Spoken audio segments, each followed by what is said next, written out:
nasubo. No. Murag ikaw ba nasubo? Sige na pag lash out na. Ha? Pag lash out na. Lash out? Oh. Say lash out. Pag isa man tawag na. Ipaggawa sa imong kasubo. Oh, ayan.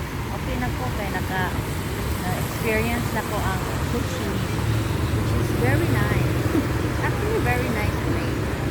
Sa best experience nimo Katong nakakuan ko sa way of living sa mga locals kung dito sa Sa apartment, diba? oldest apartment. Nakita ka sa ilang Oo. Anya ang pinay worst.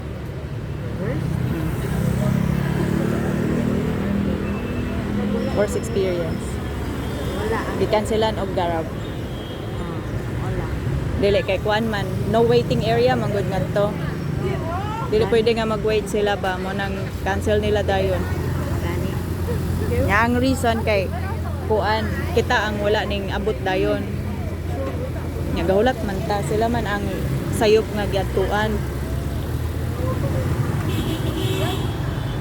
Ana ra siya garant nami.